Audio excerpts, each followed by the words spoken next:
Hey guys, I'm on a part of Sane Trilogy of Crash 1. This time we're doing the Lost City. We're gonna be going ahead and getting a green gem this time, not a normal gem. And we're gonna need all the colored gems. Now the way it works in Crash 1, for every colored gem, it will not be the same for the other two.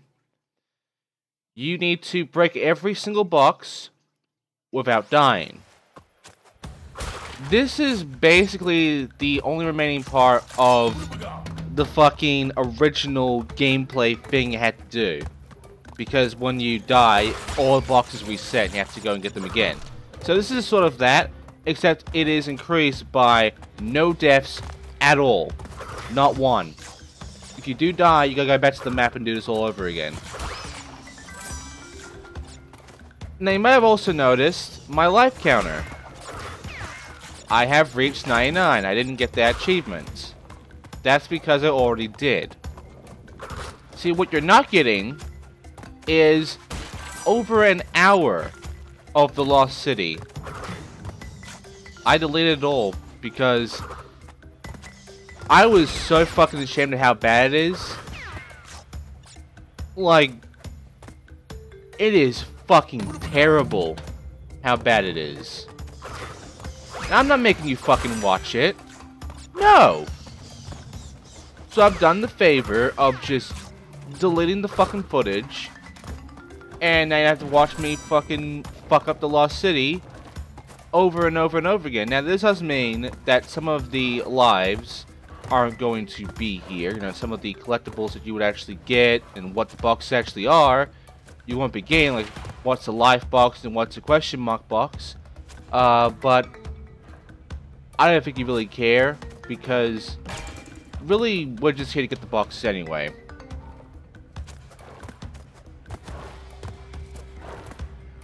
So we got these sort of platforms which retract and come back, you know, that bullshit.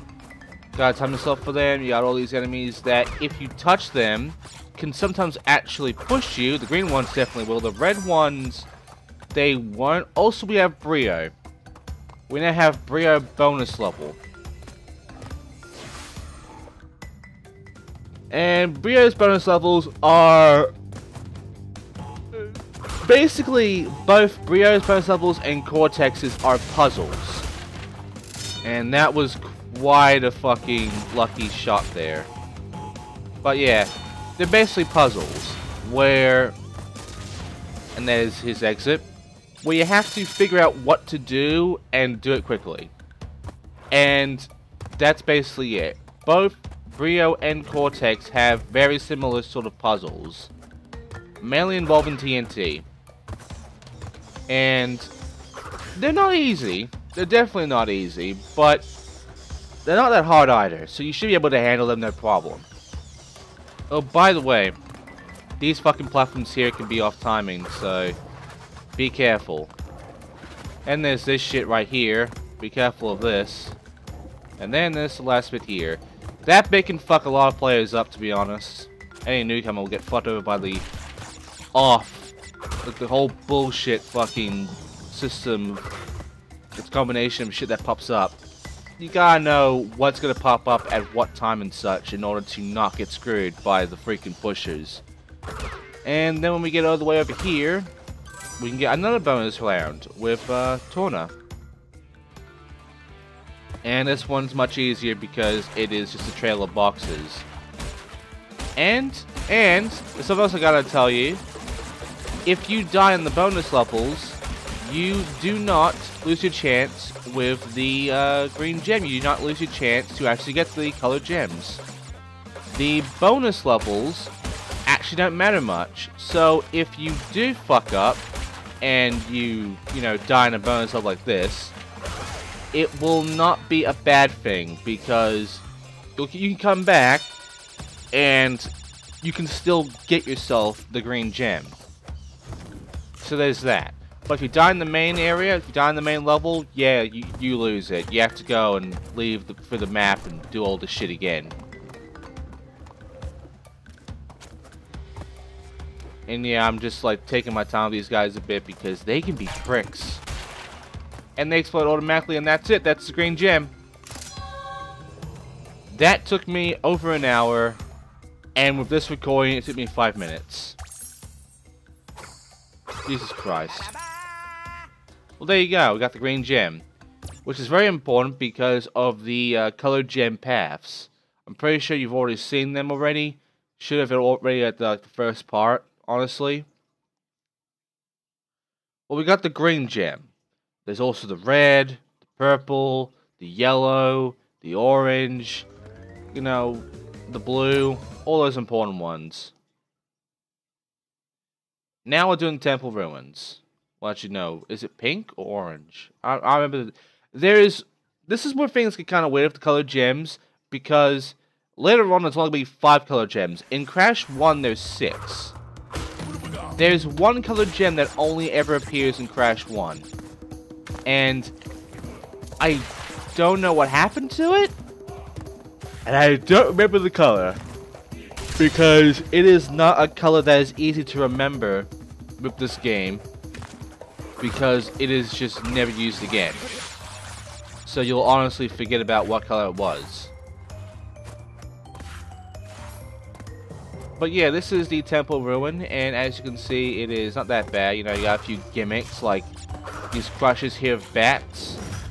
The bats only appear once, unless you, I believe, wait a while, which you shouldn't. There's the spiders. You'll see them again. They don't only appear in the temple. They appear in another sort of level as well, which is actually a pretty interesting and fun one, to be honest. This one, not so much. The temple levels I'm not a huge fan of, because the fire.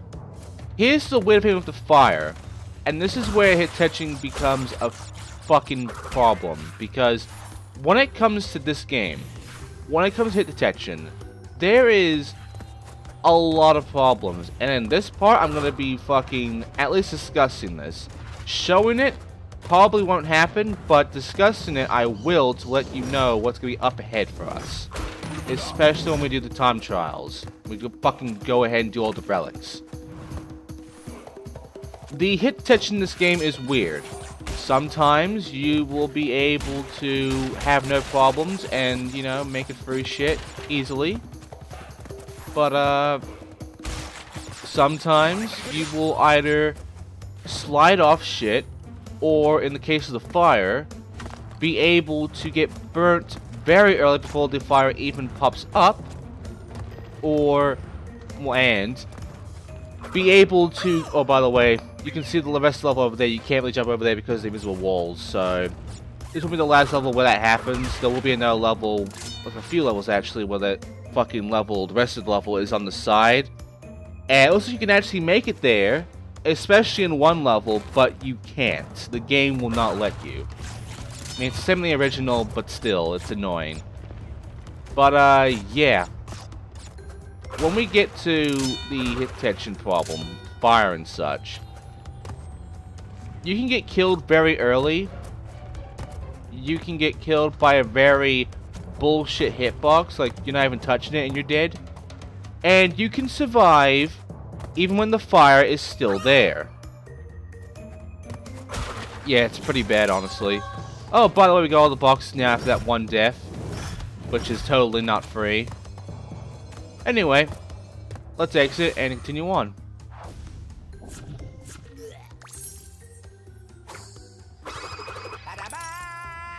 There you go. Now then, now that we have 32%, now we have a few gems, we can now move on to a fun level. At least in the original, it was fun. It is pretty much one of the hardest, if not the hardest, level in the game when it came to the original, Road to Nowhere. This level was a fucking pain originally. It's not so much the case now. I'll show you that later on in like another part, but it's not a pain now. Road to Nowhere was once a fucking bastard to actually get through. It's like there's a few things on the shelf, like, you know, those broken planks, they will break you automatically and you won't be able to jump off of them. I believe you could in the original, though. the gaps are pretty high. You gotta make really big jumps for them. And you can, indeed, still use the rope. I'll be showing that off a lot more and better than that later on. Now we'll explain that shit. But yeah, this Road to Nowhere was once the hottest, not so much anymore. And by the way, the hogs are very fun. There's ice as well, which actually can sort of help you as well as fuck you. And yeah. As you can see, the level gets harder and harder. The jumps get much more further away. And because of Crash 1, how the jumping works there, it wasn't too bad. But here, I mean, what you find out is that the jumping in this game is actually crash-free. So, yeah, it makes these jumps very awkward and kind of bad to deal with. Oh, and by the way, they give you a lot more time on those planks. Oh, and here's the rope. This is a trick they can still do, but the thing is, the rope trick has now gone a lot more difficult. The thing about the rope trick is, the rope was pretty much a square for the whole thing. Now it's got a more defined hitbox. It is a cylinder, meaning you can easily slip off from the fucking rope. In fact, the platforms here are not square. Their edges are pretty much rounded, so you can slip off that shit as well. There is really barely an, well actually no, the edges are boxes. It's the actual, like, the fucking character. The character's hitbox is really awkward. But the rope is definitely not a square. They definitely made the hitbox more accurate to what it looks like. Most likely to stop people from actually doing this shit. Didn't work. You can still do this trick, but it's more annoying to pull off now. But if you can pull it off throughout the whole thing, and successfully, you can skip pretty much a lot of the annoying bullshit in these levels, and it helps. Especially that one up ahead. But first, bonus stage. This bonus stage has to deal with the metal blocks, you know, you can't break them. And basically using these metal boxes to get over heights and such. This is just like training you a bit on this sort of thing. I mean, you kind of dealt with it already, but it's making you get better with it. And that's an easier version of the sandwich TNT thing. Right, let's talk about the turtles. In the original, their hitboxes were bigger, and they were easier to deal with. They were very helpful. And because of the jumping of Crash 1, dealing with them was fucking easy. Of course, if you were a speedrunner, you never bothered to use them, you would always go for the rope because it was faster. Because it takes a bit to flip them over and then jump on them. And even if you're in the air, you are slower jumping from these guys than you are actually using the rope. But, yeah. In this game, I should have been able to get that, but they actually made the hitboxes smaller. And not only that, but you can slip off these fuckers, even if you actually hit them. So, it actually made the turtles a bigger pain to deal with. But luckily in this level you only have to deal with them 2 times. There's a good reason why later on it's not going to be the case. And it's going to be the reason why this is not the hardest level of the game outside of that one removed level. Because there's another bridge level that is just turtles, and yeah, they made that harder. They really did, because ooh, fucking hell is it. Everyone's been having pain of that fucking level apparently, so I'm not alone, but anyway, Boulder Dash. It has a purple gem path, so we have to come back here with the purple gem, which we don't have, because we only got the green gem. In fact, the other colored gems are not on this island. They're on the 3rd and final island. There's only one colored gem in the 2nd island. And by the way, This boulder level is kind of weird. I mean, there's a lot of obstacles, yes, but as you can see, I'm hitting them, but it's not really, like, slowing me down. But another thing is the boulders are actually a little faster than you. Like, it's been pretty much confirmed that the boulders are faster than you, but by a little bit. And here's the thing, they will catch up to you every time you make a turn. However, that's not the problem. My bad jumping is, as you'll soon see. The real problem is basically in the timing. Oh, by the way, there's that little animation of Crash, you know, being flipped. Doesn't really happen anymore, I've been noticing. You know, it's kind of rare to actually get that now. Sad, really. But at least I got it that time. Even if I didn't get his head rubbing thing. Oh, by the way, we're about to get straight into the part where I basically fuck up a jump and die. And then we're going to get straight to a part where we get to see that sometimes, even if you are just perfect, you didn't hit a single fucking thing and you made it through, the boulder can still be faster than you because of your movement. See, I'm trying to dodge this shit. Obviously, anyone would try to dodge this shit like normally. But then you get to this part and it looks like he's very fucking fast, and yeah. That happens in the actual game too, and it's annoying. In fact, I believe at this point he actually gets, the fucking boulder gets a lot more faster than usual, so yeah, it's bullshit. And that's Purple Gem Path. You go on that and you go down. And in the Purple Gem Path, this is how many boxes there are. Yep, 18 boxes. Not enough boxes for the achievement, which I believe requires 25 to actually get. But don't worry, I'll show that later on. Right now though, let's go ahead and just fucking get ourselves Sunset Vista, which is the longest level. Not the hardest, the longest. And you might be noticing there's something else. You'll notice that all here is just Gem and Relic. Here it's Gem, Relic, and Key. The keys are important. There's only 2 in Crash 1, and the keys never appear again in Crash 2 or 3. They're never a thing. But the key, you need, because the key unlocks a special level. This is how you unlock these secret levels of the fucking Crash 1. And those levels are level 26, level 27.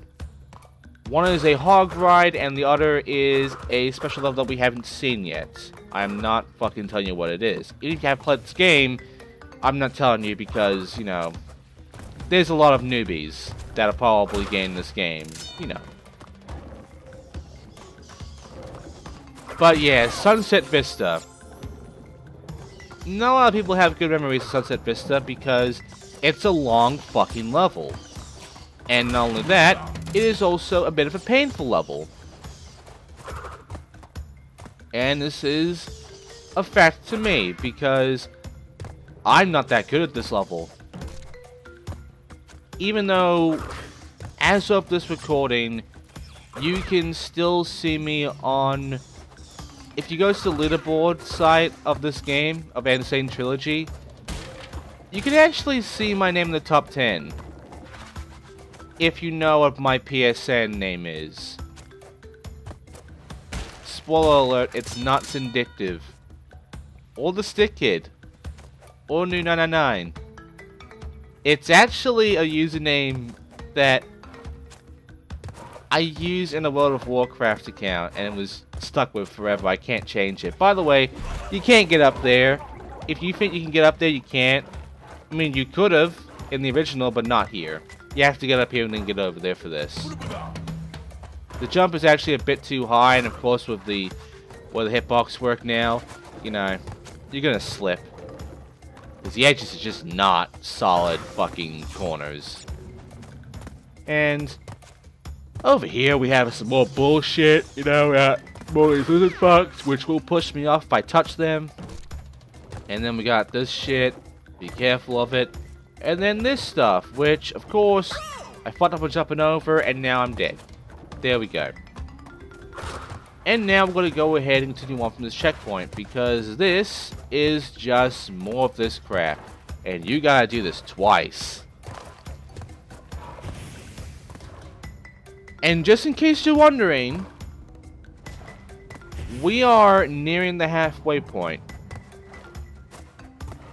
Yes. All of this. And we're not even halfway done yet. We're close, but we're not done yet. And I got stuck. I couldn't get up there. Okay. Thank God for jump cutting. So let me just go ahead and break all these boxes and get on this Wumpa Fruit, because Wumpa Fruit, you know, it's kind of useful, especially when we're grinding for any lives later on, because, again, in Crash 1, getting lives is extremely easy. Even though this game is fucking hard, grinding for lives is a joke.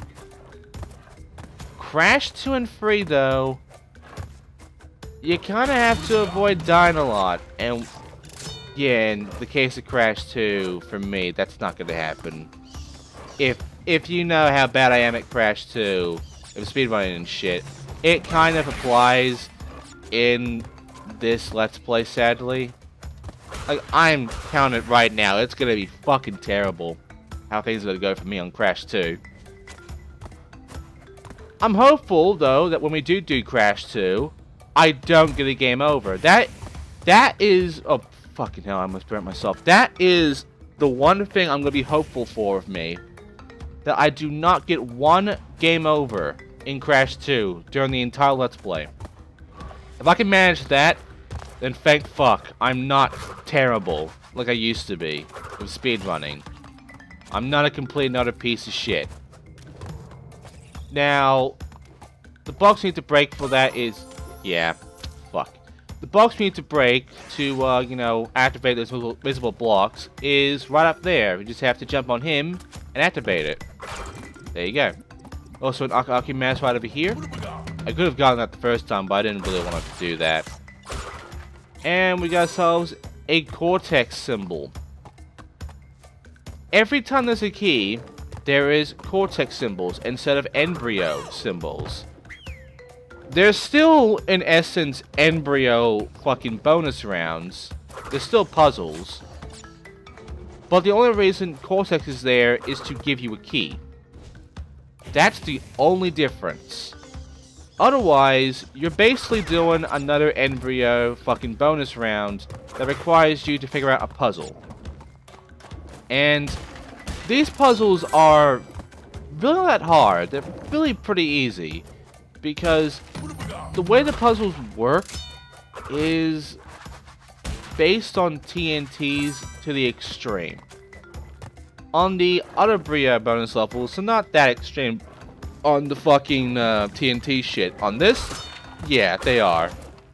And you're gonna need them. Oh, by the way, time yourself correctly on this ship, because if you don't, that will block your jump. And if you don't time yourself correctly on these fucking platforms... Yeah. By the way, these platforms actually get out of sync in the level. If you go do relics and you keep going through the same path and shit, you don't change at all, they change. They are not the same. They do not have a sync. So they will continue on the spot they were before, and that can pretty much fuck you. And that sucks. Anyway, time for this bonus round. Even though it looks different, it really is an embryo fucking puzzle thing. And of course, if you die here, don't worry, you can still do this again. In Crash 1 originally, you can't. There's only one chance. You have to go through the entire level again to get this shit again. But yeah, the way this puzzle works is you basically go through fast the TNT, break the null box with a spin jump, and then, you know, get the fuck out of Dodge. And there you go, it gives you a key. Thanks, Cortex. And now we have to go and beat the level of the key. And what does the key give us? Well, it gives us a level that, is basically before this level. It's basically the same for every one of them. You might have noticed there was a branching path in the last level we did. That is that level. I'll be going to that level in the next part. So, don't worry. We'll be going through both these bonus levels later on, especially since this one is not a hog ride. And if you were just going to do the normal game, if you're just going to go through and just not bother with the keys and such, you would only get one hog ride. In fact, both of these you only get once, if you do normally. If you get the keys, though, you get 2 events of that sort of level. Again, I'm not telling you what the second one is, but the first one is a hog ride. And it is the second and last hog ride of the game. So, say goodbye to our hog friend, but we will be dealing with him pretty soon. Right now, though, here's me, taking a checkpoint and then making a bad time jump and falling perfectly all the way down here. Thanks. And then I just continue on. Fast moving ones. Go all the way up here. Be careful of this dickhead in front of you. I actually had a moment. You'll be seeing it. You'll be seeing it in the relic thing way later on. But there is a moment that pisses me off. But right now we have done Sunset Vista. And we got ourselves a gem and a key. Won't show us the key, but we have the key. And we got Cortex's Craze Contest. Nice achievement name. And now we will end our part on the boss fight. I know, a bit of a long part considering these long levels. Especially since Sunset Vista is the longest. It's like 3 minutes long. But Koala Kong. Not many people remember Koala Kong. Not many people care about Koala Kong. He kind of lives in the fucking lava, apparently. He kind of lives in the fucking volcano. He likes to flex whenever he has an audience. But yeah. And the booty shake. You gotta let that booty shake, even though he's got a very small ass. Anyway, this boss fight is easy. Even in the original, he was easy. Fucking it up, though, it's also as easy as getting it done. Because you have these trams here that will get in your way. And not only that, but the TNTs, if you don't know how to position yourself correctly to avoid every TNT and rock at the same time, it can fuck you up. Because you can be put in the spot where a boulder, like a rock, and a TNT is about to, kill you. And you have no room to actually get out of it. So you have to take the death. So, yeah, you gotta make sure you do your shit correctly or else, you can kind of get yourself fucked over here.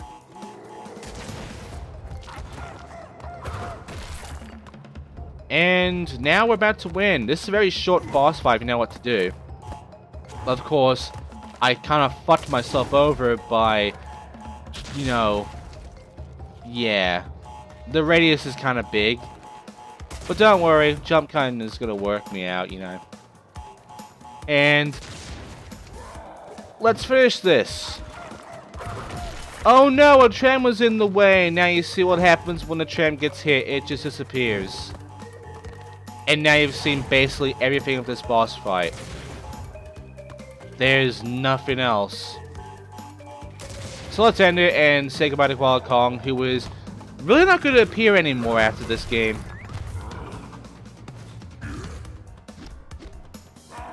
And you're gone. And that's it. So that's Koala Kong. He's been Koala Konged. Oh. Oh, that's terrible. But yes, that is Koala Kong. And that is the last we'll ever see of Koala Kong because he never appears in Crash 2 or 3.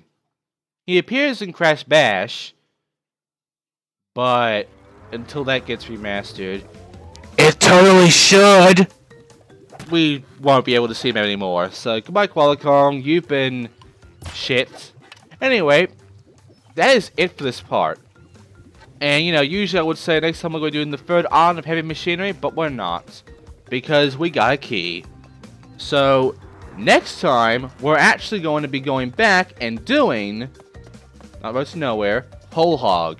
And then we're going to the third island and doing the machinery one. And forward on from there. Thank you for watching, and I will see you guys next time.